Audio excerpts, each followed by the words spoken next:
సదాశివసమారంభాం శంకరాచార్యమధ్యమాం అస్మదాచార్యపర్యంతాం వందే గురుపరంపరాం. హరి ఓం. శ్రీ గురుభ్యో నమః. హరి ఓం. పార్థాయ ప్రతిబోధితాం భగవతా నారాయణేన స్వయం వ్యాసేన గ్రథితాం పురాణమునినాం మధ్యే మహాభారతం.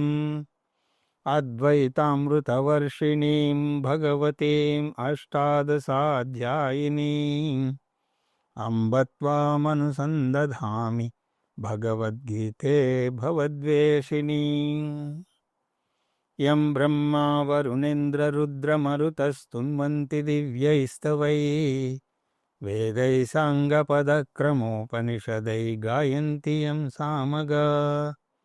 ధ్యానావస్థితతద్గతేన మనసా పశ్యంతి యం యోగినః యస్యాంతం న విదుఃసురాసురగణా దేవాయ తస్మై నమః. ఓం శ్రీకృష్ణ పరబ్రహ్మణే నమః. స్మరవారం వారం కార్యక్రమంలో శ్రీమద్ భగవద్గీత జ్ఞాన యజ్ఞంలో 69వ రోజు అధ్యయనానికి మీ అందరికీ స్వాగతం.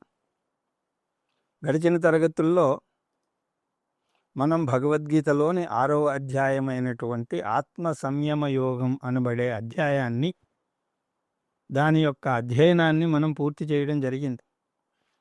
దాని యొక్క సారాంశాన్ని చూసినట్లయితే ఆధ్యాత్మిక సాధనలో ధ్యానం అన్నది చాలా ముఖ్యమైనటువంటి సాధన. దాన్ని 2-3 రకాలుగా వర్ణించవచ్చు. అవి ఉపాసనా ధ్యానం, నిధిధ్యాసన ధ్యానం. ఉపాసనా ధ్యానం ఇది వేదాంత శ్రవణానికి చేయడానికి యోగ్యత ప్రాప్తిని ఇస్తుంది. అంటే ఉపాసన చేసి చిత్త ఏకాగ్రతను పొంది అప్పుడు వేదాంత శ్రవణానికి రావాలి. ఈ ఉపాసనను సగుణ ఈశ్వర ఉపాసన అంటారు. తర్వాత శ్రవణం అంటే ఉపాసన చేశాక వేదాంత శ్రవణం చేయాలి. అది సొంతంగా చేయకూడదు. గురువు ఉపదేశం ద్వారానే శాస్త్రాన్ని అధ్యయనం చేయాలి. వేదాంత శ్రవణం చేస్తే ఆత్మజ్ఞానం కలుగుతుంది. ఇక నిధిధ్యాస ధ్యానం, ఉపాసనా ధ్యానం చెయ్యకుండా ఎవరైనా సరే సరాసరి వేదాంత శ్రవణానికి వస్తే అతనికి ఆత్మజ్ఞానం కలుగుతుంది, సందేహం లేదు. కానీ కలిగినటువంటి ఆ ఆత్మజ్ఞానాన్ని బుద్ధిలోకి జీర్ణించుకోలేడు. నీళ్లల్లో నూనె కలవకుండా విడిగా ఉండిపోయినట్టుగా అతను నేర్చుకున్నటువంటి జ్ఞానానికి అతని యొక్క ప్రవర్తనకి చుక్కెదురుగా ఉంటుంది. అంటే జ్ఞానం పొందినా జ్ఞాన నిష్టలో ఉండలేడు. అందువల్ల వేదాంత శ్రవణం చేశాక నిధిధ్యాసన ధ్యానం చేయాలి. ఉపాసన చెయ్యనటువంటి వ్యక్తి నిధిధ్యాసనం చేసి తీరాలి. నిధిధ్యాసనమును నిర్గుణ ఈశ్వర ధ్యానం అని అంటారు. నిర్గుణ ఈశ్వర ధ్యానం అంటే ఆత్మధ్యానం తప్ప వేరేదేం కాదు. ఎందుకంటే నిర్గుణ బ్రహ్మ అంటే ఆత్మస్వరూపం. నిధిధ్యాసలో శ్రవణంలో నేర్చుకున్నటువంటి జ్ఞానం మీద ధ్యానం చేయాలి. ఆ జ్ఞానం స్థుప్త చేతన మనస్సులోకి వెళ్ళాలి. అది ఎంతగా జీర్ణం అవ్వాలి అంటే ఆ జ్ఞానము సాధకుడు ఒకటే అవ్వాలి. ఆ విధంగా నిధిధ్యాసనం కొత్తగా జ్ఞానాన్ని ఏం కలుగజేయదు. నిధిధ్యాసనం జ్ఞానంలో నెలకొని ఉండడానికి, అంటే జ్ఞాన నిష్టలో నిలబడడానికి తోడ్పడుతుంది. ఇప్పుడు ఈ 3 సాధనలను మళ్ళీ టూకీగా చూస్తే అవి ఉపాసన జ్ఞానయోగ్యతను కలుగజేస్తుంది, శ్రవణం జ్ఞానాన్ని పెంపొందిస్తుంది, నిధిధ్యాసనం జ్ఞాన నిష్టలో నిలబెడుతుంది. ఉపాసన నిధిధ్యాసలు రెండింటికి కూడా ధ్యానము అనే పదం వాడదాం. అయితే ఈ అధ్యాయంలో అంశం ఏమిటి? ఉపాసన, నిధిధ్యాసనమా? ఈ 6వ అధ్యాయంలోని అంశం నిధిధ్యాసనం. ఎందుకు దాని గురించి చెప్తున్నాడు శ్రీకృష్ణ పరమాత్మ అంటే 2వ అధ్యాయం నుంచి 5వ అధ్యాయం వరకు, అంటే 4 అధ్యాయాలలో అర్జునుడు శ్రవణం చేశాడు. ఇప్పుడు దాన్ని జీర్ణించుకోవాలి. అందువల్ల 6వ అధ్యాయంలో అంశం నిధిధ్యాసనం. దీని గురించి ఇంత వివరంగా శాస్త్రంలో వేరే ఎక్కడా మనం చూడలేం. అందువల్ల ఈ అధ్యాయం చాలా ముఖ్యమైనటువంటి అధ్యాయం. 6వ అధ్యాయాన్ని ప్రధానంగా 7 అంశాలుగా విభజించవచ్చు. అవి బహిరంగ సాధనలు, అంతరంగ సాధనలు, ధ్యాన స్వరూపము, ధ్యాన ఫలం, ధ్యాన ప్రతిబంధకాలు, యోగభ్రష్టుడు, ఉపసంహారం. ఇప్పుడు ఒక్కొక్క అంశాన్ని వివరంగా చూద్దాం. 1వ అంశం బహిరంగ సాధనలు. వీటిని 1 నుంచి 9, దాని తర్వాత 16, 17 శ్లోకాల్లో ఈ సాధనలను మనం చూస్తాం. ఈ సాధనలను ఎప్పుడు అంటే కేవలం ధ్యానం చేసే ముందే కాదు, రోజంతా పాటించాలి. ఇందులో మళ్ళీ 4 సాధనలను చూస్తాం. కర్మయోగం. కేవలం కర్మఠుడు ధ్యానాన్ని ఏకాగ్రతతో చేయలేడు. అతను ధ్యానంలో కూర్చుంటే ధ్యానం తప్ప అన్నీ చేస్తాడు. ఎందుకంటే అతను పనులు చేస్తాడు కానీ శ్రద్ధగా చేయడు. అందువల్ల మనస్సుకు శరీరానికి మధ్య పొత్తు కుదరదు. కానీ కర్మయోగి సనగకుండా పనులు చేస్తాడు. కర్మయోగి అంటే ఎవరు? సరి అయిన దృక్పథం ప్లస్ సరి అయిన పనులు. సరి అయిన దృక్పథం అంటే కర్తగా ఈశ్వర భావన, భోక్తగా ఈశ్వర ప్రసాద బుద్ధి. సరి అయిన పనులు అంటే సాత్విక కర్మలు ప్లస్ పంచమహాయజ్ఞాలు. కర్మయోగి అలాగ ఈశ్వరార్పణ భావనతో పనులు చేసి ఈశ్వర ప్రసాద బుద్ధితో ఫలాన్ని స్వీకరిస్తాడు. కాబట్టి అతని మనస్సు ప్రశాంతంగా ఉంటుంది. ధ్యానం చేసేటప్పుడు మాత్రమే కాదు, రోజంతా ప్రశాంతంగా ఉంటుంది. దీన్ని సమత్వం అంటున్నాడు కృష్ణ పరమాత్మ. కర్మయోగి తీవ్రంగా స్పందించడు. అసలు ప్రతిస్పందన ఉండదు అని అనలేం. ఎందుకంటే అతను ప్రతిస్పందన లేకపోతే అతను జ్ఞానయోగానికి వచ్చే అవసరమే లేదు. అందువల్ల కర్మయోగి ధ్యానంలో కూర్చున్నప్పుడు చిన్న చిన్న చికాకులు మర్చిపోయి మనస్సును ప్రశాంతంగా ఉంచుకోగలుగుతాడు. అందువల్ల ధ్యానయోగి కావాలి అంటే ముందు కర్మయోగి అయి ఉండాలి. దీన్ని మొదటి శ్లోకంలోనే నొక్కి వంకాణించాడు శ్రీకృష్ణ పరమాత్మ. అనాశ్రిత కర్మ ఫలం కార్యం కర్మ కరోతి యః ససన్యాసీ చ యోగీ చ న నిరగ్నిర్న చాక్రియః. నిజానికి కర్మయోగి సన్యాసితో సమానం. అంటే కర్మయోగం బహిరంగ సాధన. ఇక రెండవది ఆత్మకృప. ఎప్పుడూ మనల్ని మనం కించపరుచుకోకూడదు. మనమంతా కూడా దేవుని యొక్క సృష్టి నుంచి వచ్చాం, దేవునికి చెందిన వారం. కాబట్టి మనకంటూ ఏ గొప్ప లక్షణము లేకపోయినా సరే మనం గొప్పవారమే. కొంతమంది మా తాత ఘనాపాటి అని గొప్పలు చెప్పుకుంటూ ఉంటారు కదా. నువ్వేమిటి అంటే వాడికి గట్టిగా గాయత్రి మంత్రం కూడా జపించడం రాగా, కానీ తాత గొప్పతనం చెప్పుకుంటారు. అలాగే మనం మనుషులం అంతా కూడా గొప్ప వంశానికి చెందిన వారం. మాతాజ పార్వతీదేవి, పితాదేవో మహేశ్వర, బాంధవా శివభక్తాశ్చ, స్వదేశో భువనత్రయం. తల్లి సాక్షాత్తు పార్వతీదేవి, తండ్రి మహేశ్వరుడు, శివభక్తులందరూ కూడా బంధువులు. త్రిలోకాలు మన స్వదేశమే. అందువల్ల మనకు ఈశ్వర కృప ఉన్నది, గురుకృప ఉన్నది, శాస్త్రకృప కూడా ఉన్నది. కానీ ఒక్కటే లేదు. అదేమిటి అంటే ఆత్మకృప. ఈ ఆత్మకృప కేవలం ఆధ్యాత్మిక సాధనకే కాదండి, లౌకిక విజయానికి కూడా అది కావాలి. నేను విజయం సాధిస్తాను అనే నమ్మకం ఉండాలి. ప్రతిదాన్ని విధి మీద తోసేయకూడదు. కర్మ సిద్ధాంతాన్ని నమ్మితే విధిని నమ్ముతారు అని అనుకుంటారు. అది పెద్ద అపోహ. వేదం ఎక్కడా కూడా విధి విలాసం మాత్రమే కారణము అని చెప్పదు. ఉద్ధరేదాత్మనాత్మానం నాత్మానమవసాదయేత్ ఆత్మైవ హ్యాత్మనో బంధు ఆత్మైవ రిపురాత్మనః అంటూ నువ్వు చూసాం కదా. నిన్ను నువ్వే ఉద్ధరించుకోవాలి అన్నాడు కృష్ణ పరమాత్మ. విధిని నమ్ముకునే వారికి మనం ఏమీ బోధించలేం. ప్రతీదీ భగవంతుడి మీద వేసేసి వారు తప్పుకుంటారు. నాకు మోక్షం రావాలని రాసి పెట్టి ఉంటే నేను మోక్షాన్ని పొందుతాను, లేకపోతే పొందలేను అంటారు. వారి వాదన చాలా తమాషాగా ఉంటుందండి. భగవంతుడు నాకు మోక్షాన్ని ఇవ్వాలని సంకల్పించుకుంటే నా ప్రయత్నం అవసరం లేదు. కాదు, నాకు మోక్షాన్ని ఇవ్వకూడదు అని భగవంతుడు సంకల్పించుకుంటే నా ప్రయత్నం ఫలించదు. ఎలా చూసినా సరే నేను ప్రయత్నించి లాభం లేదు అని అంటారు.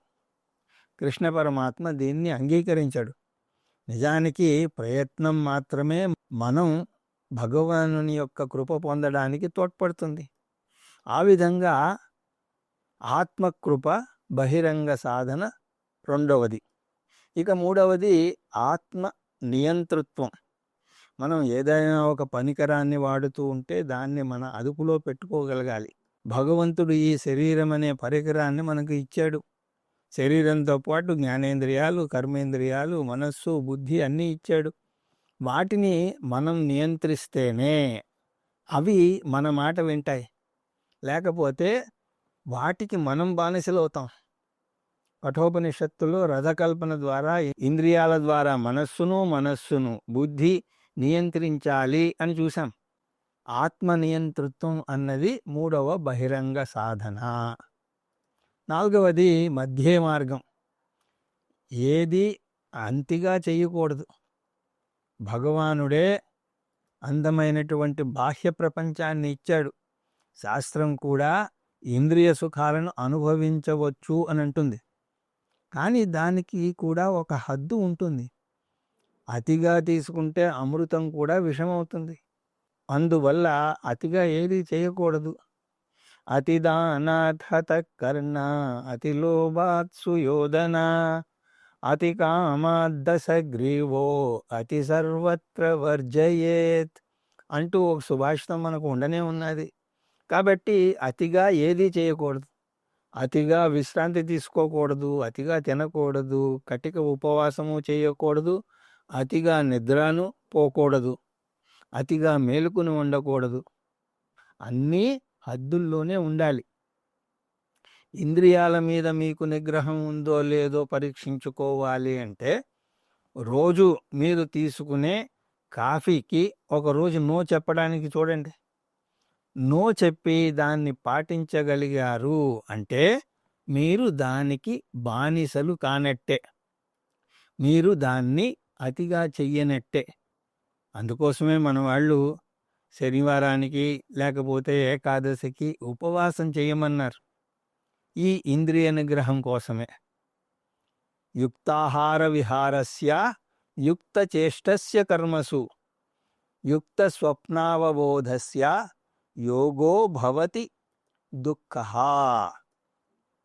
ఆ మధ్య మార్గం బహిరంగ సాధన అయినటువంటి నాలుగవ సాధన.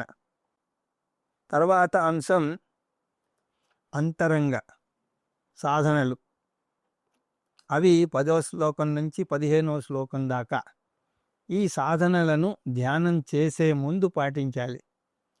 ఇవి 8 ఉన్నాయి.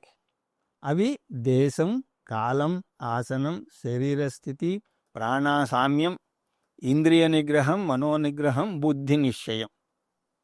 వాటిని వరుసగా చూద్దాం. దేశం అన్నప్పుడు ధ్యానం చేసే ప్రదేశం అది ఏకాంత ప్రదేశంగా ఉండాలి. ఒంటరిగా ధ్యానం చేయాలి. ధ్యానం ఆధ్యాత్మికంగా శుద్ధమైనటువంటి ప్రదేశంగా ఉండాలి. రెండవది ధ్యానం చేసే సమయం, ధ్యానం చేయడానికి ప్రాతకాలం మంచి అనువైనటువంటి సమయం అని అంటారు. అప్పుడు మనస్సు సాత్విక స్థితిలో ఉంటుంది. అంటే బాగా నిద్రపోయాం కాబట్టి తామసిక స్థితిలో ఉండదు. ఇంకా కార్యక్రమాలు మొదలు పెట్టలేదు కాబట్టి రాజక స్థితి మొదలవదు. మనస్సు ఎప్పుడూ కూడా సాత్విక స్థితిలో ఉండదు. అంటే ప్రాతకాలంలో చేయడం అలవాటు చేసుకుంటే అదే నెమ్మదిగా ఆ స్థితికి చేరుకుంటుంది. ఆ తర్వాత ఆసనం, కూర్చునే విధానం పూర్తిగా నేల మీద కూర్చోకూడదు, ఒక ఆసనం వేసుకోవాలి. ఆ ఆసనం ప్రత్యేకించి మనకే ఉండాలి. అది మరీ గట్టిగా ఉండకూడదు, మరీ మెత్తగానూ ఉండకూడదు, మరీ ఎత్తులోనూ ఉండకూడదు, మరీ కిందకి ఉండకూడదు. తర్వాత శరీర స్థితి కదలకుండా నిశ్చలంగా కూర్చోవాలి. కింద భాగం ఎంత ఎక్కువగా ఉంటే, అంటే కాళ్ళు వీలైనంత వెడల్పుగా పెట్టగలిగితే నిశ్చలంగా కూర్చోవడానికి వీలవుతుంది. అంతేకాదు శరీరాన్ని, మెడను, శిరస్సును నిటారుగా ఉంచాలి. అలాగని చెప్పి బిగుసుకుపోకూడదు. విశ్రాంతిగా, రిలాక్స్డ్గా ఉండాలి. కదలకుండా స్థిరంగా ఉండాలి. ఆ తర్వాత ప్రాణ సామ్యం, శ్వాస కూడా సమానంగా మెత్తగా విశ్రాంతిగా రావాలి.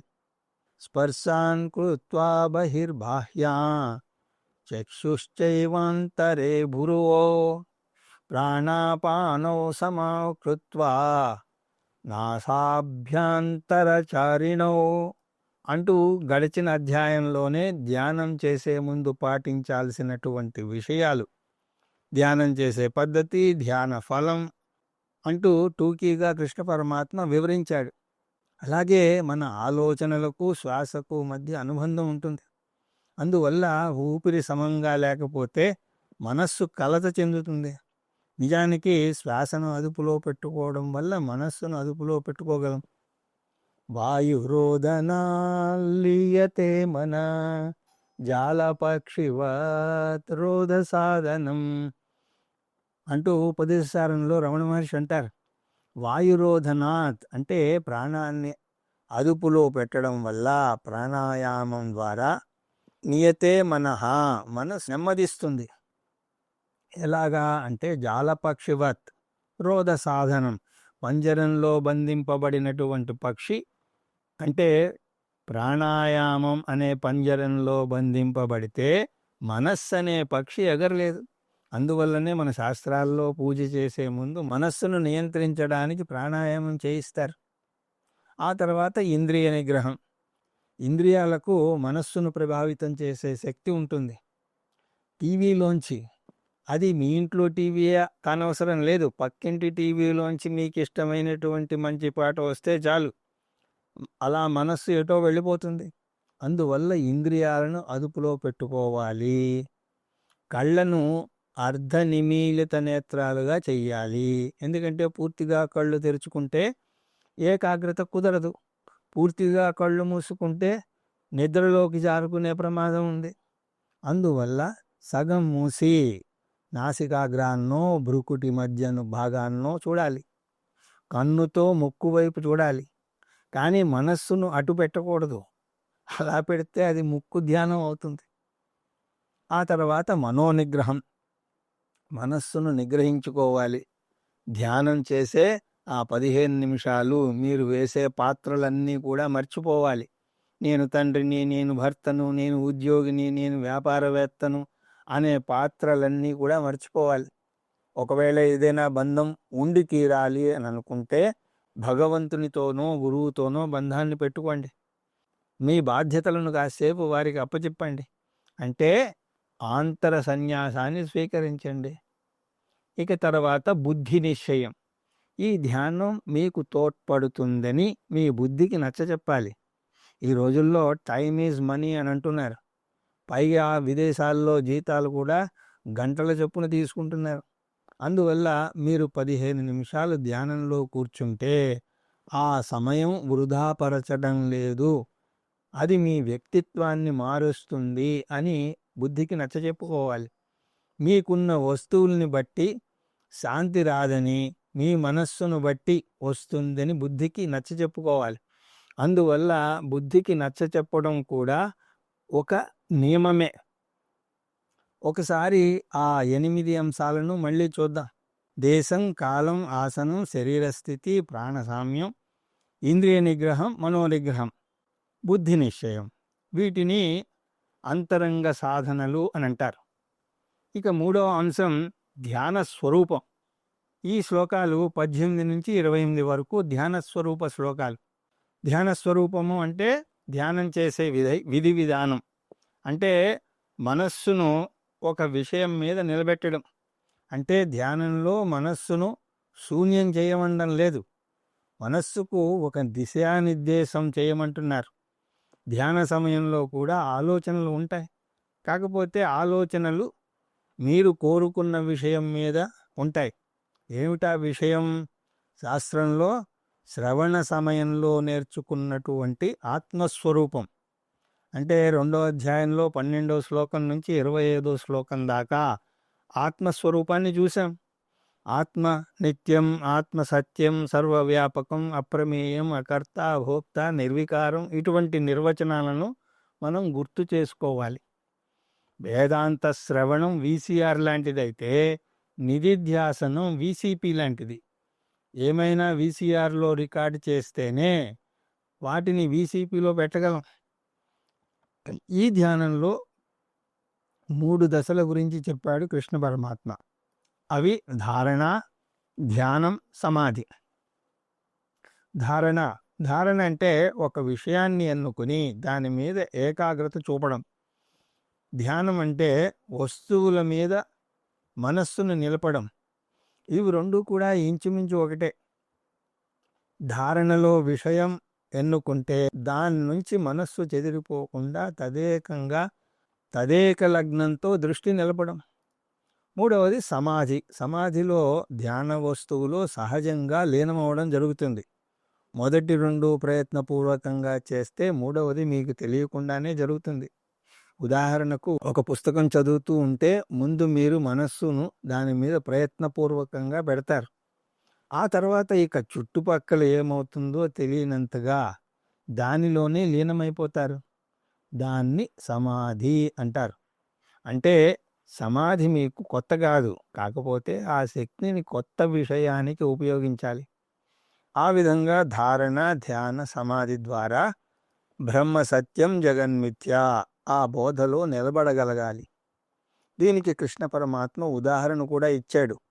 గాలి వీచని చోట దీపాన్ని పెడితే ఆ దీపం గాలికి రెపరెపలాడకుండా నిశ్చలంగా వెలుగుతుంది. అలా మనస్సు కూడా నిశ్చలంగా ఆత్మాకార వృత్తిలో నిలబడాలి. 20 నుంచి 28 శ్లోకాల వరకు సమాధి శ్లోకాలు అని చూసాం.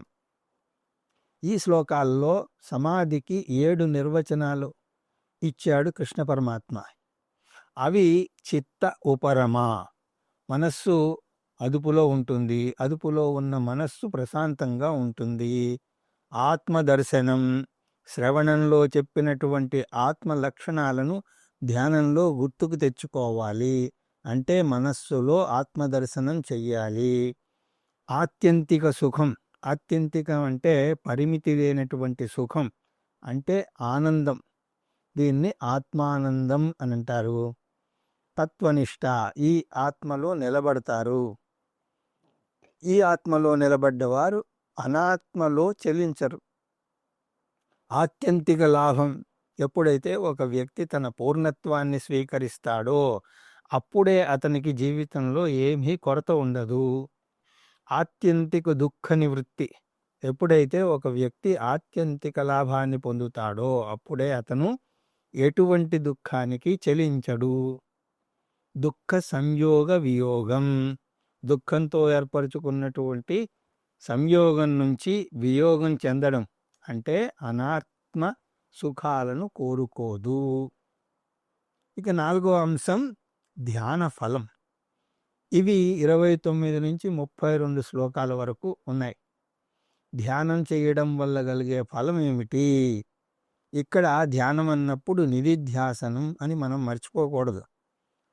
ఒక ఫలం సర్వత్ర సమదర్శనం, దీన్ని రాగద్వేష అతీతత్వం అంటారు. ఇంకా కొన్ని ఫలాలు కూడా చెప్పాడు, కానీ సమత్వాన్ని శాంతి అంటారు. దీన్నే జీవన్ముక్తి అని కూడా అంటారు. ధ్యానం చేయడం వల్ల ఆ సాధకుని వ్యక్తిత్వంలో మార్పు వస్తుంది. అతను చూస్తున్నటువంటి ప్రపంచంలో ఏ మార్పు రాదు, కానీ అతను చూసే తీరులో మార్పు వస్తుంది. దేని మీద కూడా అతనికి రాగము ద్వేషము ఉండదు. సర్వత్ర సమదర్శనం కలుగుతుంది. ఉదాహరణకు అతనికి కాఫీ అంటే ఇష్టం ఉండవచ్చు, కానీ కాఫీ లేకపోతే అల్లాడిపోడు. కాఫీ ఉంటే తాగుతాడు, లేకపోయినా బాధపడడు. కాఫీకి బానిస కాడు. ఇక 5వ అంశంగా చర్చించబడినది ధ్యాన ప్రతిబంధకాలు.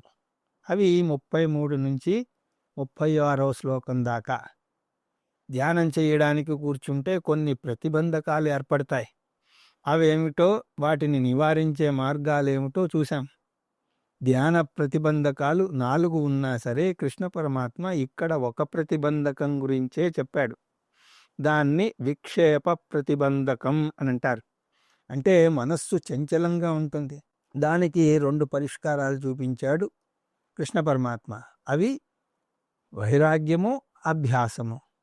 అభ్యాసం అన్న సాధన ఒక వస్తువు యొక్క విలువను తెలుసుకుని దాని మీద శ్రద్ధ పెట్టడమే వివేక అభ్యాసం. ధ్యానాన్ని సాధన చేస్తే ధ్యానం మరింత మెరుగ్గా చేయగలుగుతాం. రెండవది వైరాగ్యం, రాగద్వేషాలకు బానిస కాకుండా చూసుకోవడం. రాగద్వేషాలు ఆధ్యాత్మిక సాధనకు ప్రథమ శత్రువులు. అవి మీ అంతర్గత శత్రువులు. వాటిని అదుపులో పెట్టుకోవడం నేర్చుకోవాలి. శాస్త్రం ప్రకారం నిజానికి మీకు బాహ్య శత్రువులు ఎవరూ ఉండరు. ఎవరైనా మిమ్మల్ని కలతపెడుతున్నారు అంటే వారి మీద మీకు రాగమో ద్వేషమో ఉందన్నమాట. ఎవరి మీదైనా రాగం ఉంటే అతని దగ్గర లేకపోతే బాధపడతారు. ఎవరి మీదైనా ద్వేషం ఉంటే అతని దగ్గర ఉంటే బాధపడతారు. అందువల్ల వివేకం ద్వారా వాటి మీద వైరాగ్యాన్ని పెంచుకోవాలి. 6వ అంశం యోగభ్రష్టుడు. 37 నుంచి 45 శ్లోకాల వరకు చెప్పడం జరిగింది. ముందు శ్లోకంతో ధ్యానం గురించినటువంటి చర్చ అయిపోయింది. ఇవి అర్జునుడు వేసిన ప్రశ్నకు సమాధానంగా వచ్చాయి. అర్జునుడు వేసిన ప్రశ్న ఏమిటి? మోక్షం లేదా జ్ఞానం పొందకముందు ఒక సాధకుడు మరణిస్తే అతని పరిస్థితి ఏమిటి? కర్మలు పూర్తిగా చేయకుండా జ్ఞాన మార్గానికి రావడం వల్ల కర్మఫలాన్ని పొందలేడు కదా. ఇప్పుడు రెండింటికి చెడ్డరేవడిగా ఉన్నది అతని పరిస్థితి. దానికి చాలా వివరంగా జవాబు చెప్పాడు కృష్ణ పరమాత్మ. జ్ఞాన మార్గానికి వచ్చిన ఎవరికైనా సరే 2 ఫలాల్లో ఏదో ఒకటి వస్తుంది. అతను ఈ జన్మలోనే జ్ఞానం పొందితే అద్భుతం, అతనికి మోక్షం వస్తుంది. ఒకవేళ పూర్తిగా జ్ఞానం పొందకపోయినా సరే శాస్త్రం విన్న పుణ్యకర్మ వల్ల అతను స్వర్గ ఫలాన్ని అనుభవిస్తాడు. అంటే అధమ పక్షంలో స్వర్గ ఫలం. శ్రమ సరిగ్గా ఉంటే శాశ్వతమైనటువంటి మోక్షం. స్వర్గఫలంతో ఆగిపోదు అతని ఫలం. అతను ఒకవేళ యోగభ్రష్టుడైతే స్వర్గానికి వెళ్ళి అక్కడ స్వర్గ సుఖాలను అనుభవించాక మరు జన్మలో సంపన్నులు సంస్కారవంతులైనటువంటి ఇంట్లోనో లేకపోతే జ్ఞానుల ఇంట్లోనో పుడతాడు. అంతకుముందు జన్మలో తన ఆధ్యాత్మిక సాధన ఎక్కడ ఆగిందో అక్కడి నుంచి మళ్ళీ మొదలుపెట్టి మళ్ళీ కొనసాగించి మోక్షాన్ని పొందుతాడు. అంటే పూర్వజన్మ వాసనల వల్ల సునాయాసంగా మోక్షాన్ని పొందుతాడు. అందువల్ల ఎటువంటి శంకలు పెట్టుకోకుండా నిరాశ నిస్పృహలకు లోను కాకుండా ఆధ్యాత్మిక సాధన చెయ్యవచ్చు.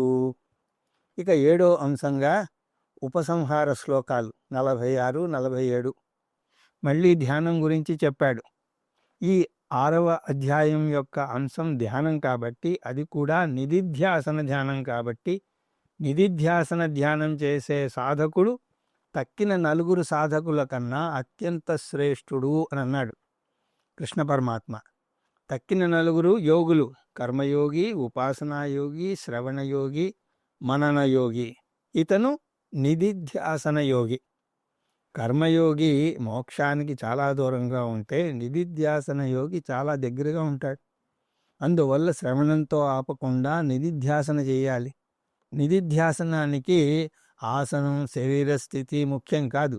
నది ఒడ్డున కూడా శ్రవణంలో పొందినటువంటి ఆత్మజ్ఞానాన్ని మనస్సులో నిలబెట్టుకోవచ్చు. ఆ విధంగా నిధిధ్యాసనను కీర్తిస్తూ ఈ అధ్యాయాన్ని ముగించాడు శ్రీకృష్ణ పరమాత్మ. ఈ అధ్యాయాన్ని ధ్యానయోగం లేదా ఆత్మ సంయమ యోగం అని అంటారు.